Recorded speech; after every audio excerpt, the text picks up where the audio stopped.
So this is how the front 2 flower beds turned out, and I'm so happy that all of these will come back next year and year after year, and will continue to hopefully grow and thrive up here and really get full and fill in this space. And then I also decided to move these 2 pink flowers. These are also both perfect for full sun, and I will have the names of all of these flowers linked down below if you're wanting to know what they're called. But they have done so well on our back porch that is not shaded at all. It's full sun all day and it gets so hot up here, and they have just done wonderful and still look bright and pretty, which is rare. When I put things back here, they never last. So I'm really happy with how those look and how it freshens up the back area. Okay, now I'm getting ready to come back here and harvest some basil. I also really want to make some pesto with this basil. That has been on my list of one of the things that I've been wanting to make, so we're going to try some pesto soon as well.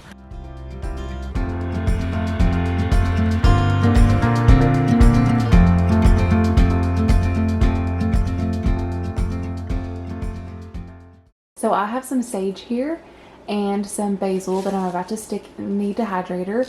It smells incredible. And this is my very first time ever using a dehydrator.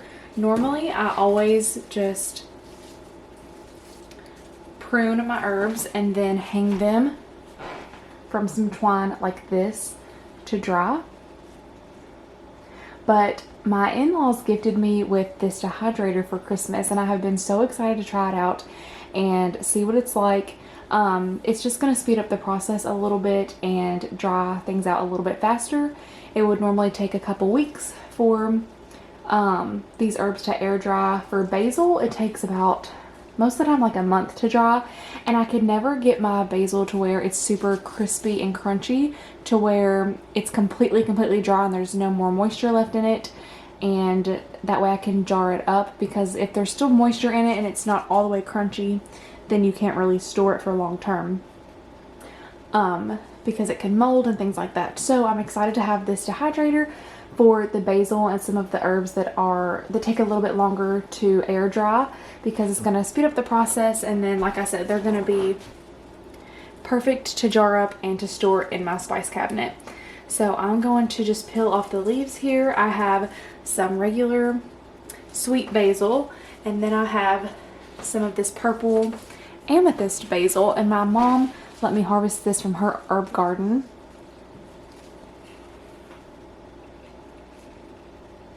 And I'm very excited to try it. I've never tried out this amethyst basil before. Parsley is another herb that I kind of have a hard time with it completely drying out and getting nice and crispy when I air dry it. So I'm excited to have this for my parsley now as well. For herbs that don't take as long, like my thyme, that for me dries out normally in like less than 2 weeks, super quick, and it's easy to crush up and store in my jars. So for that, I probably won't use for this, just because I still do like to air dry some of them. And then also my oregano, I usually have really good luck with. I'm also super excited to have this dehydrator to use for peppers and onions, because I really want to dehydrate some of my onions this year. Some of the ones that were kind of smaller, I want to dice those up, dehydrate them, so I can have like some crushed onion, and then I want to also make some onion powder. I think that would be super fun to try. And then next year when I grow garlic, you can dry out your garlic in this and then make like garlic powder. So I'm excited to have it for things like that, as well as, like I said, peppers. We grew cayenne peppers this year. I would love to make cayenne powder and also crushed red pepper flakes with those peppers. There's just so many things. I have so many ideas for things I want to try to use this for, and I'm really excited about it.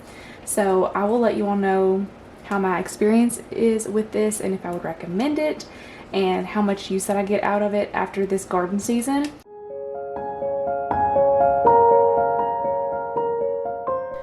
We're also really excited to have this dehydrator for fall when our apples come in, to dehydrate little pieces of apples and make apple chips. I also really want to do strawberries in here and experiment with some different fruits and things like that.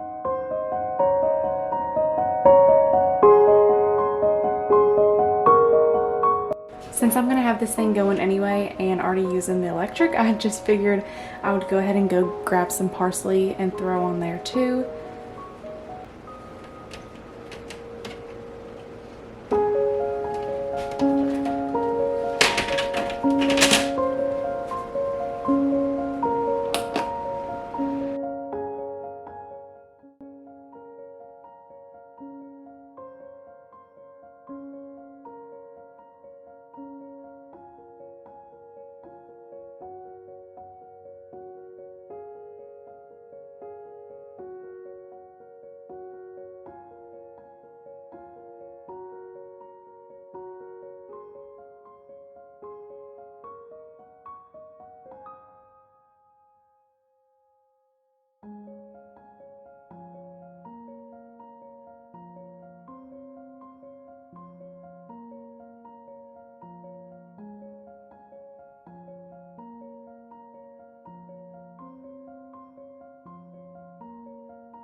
And while I was at it, I also didn't want to waste the onion tops, so I diced those up and got those in a freezer bag as well, and I'll just pull those out again for recipes whenever they're needed.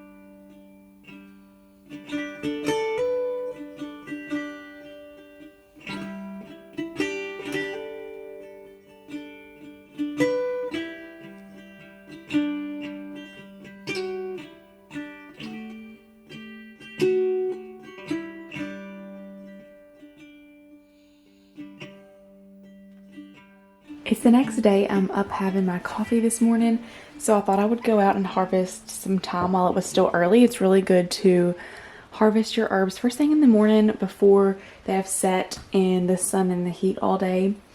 That's the ideal time to harvest them, so I always try to remember to get out early and do that. So I'm going to hang this to dry. Like I mentioned yesterday, thyme is something that dries super quick for me, and so I'm just going to hang this up and then put it on a little hook in the house and just let it air dry. And then I also have all of our herbs that I now need to put into jars that we dehydrated yesterday because they're done. And last night I was just too tired to jar them up, and I thought I would also share and film the process of that today with y'all. So I'm going to get those out of the dehydrator, pull out some jars and get those going. And then, like I said, we're also going to hang this on some twine. I always love the days when I'm working in my herb gardens, whether I'm just harvesting them or drying them, cooking with them. These days are my favorite because not only is it just so therapeutic, but it's also the best all-natural air freshener, and it just fills the house with the best, most fragrant aromas, and I just absolutely love it. It smells so good.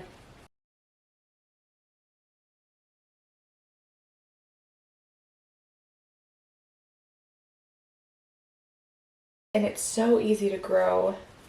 It just adds the best seasoning, and it's so beautiful.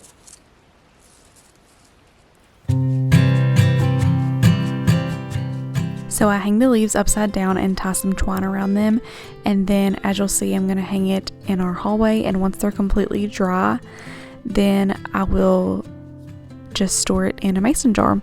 The leaves will just kind of flake off once it's completely dry, and I will throw them in a mason jar.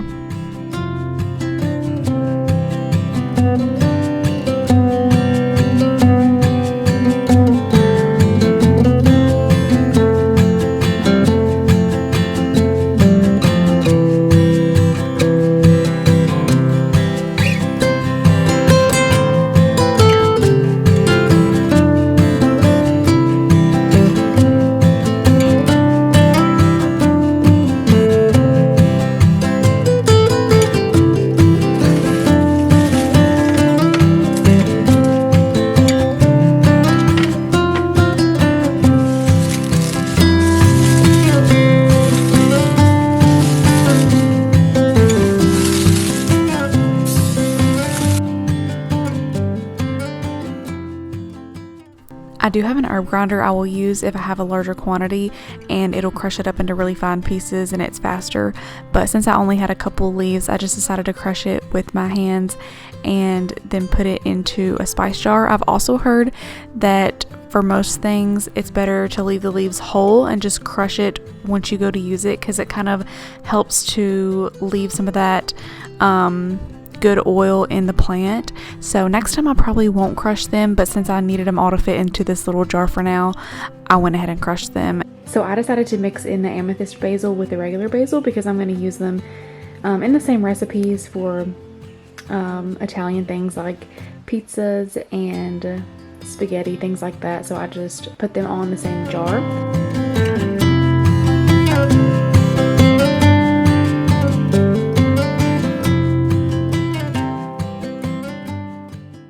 Now it is time to harvest and can some potatoes. I have been so excited to share this. My parents came over and helped us to dig these potatoes on this night, and then the very next day my mom, my mother-in-law, and I canned them. And I have had a lot of you really excited about this and wanted to see the process, and I shared a little bit about it over on Instagram, and I had so many people really curious about the process, and they had no idea that you could even can potatoes. So I thought that I would share it, and it is a super just really neat thing to see something, a little sprout that you plant in the ground can just produce all of these potatoes. It amazes me, and it's just incredible. So we're gonna get all of these dug up and then take them inside, and I'll show you how we're gonna can them up.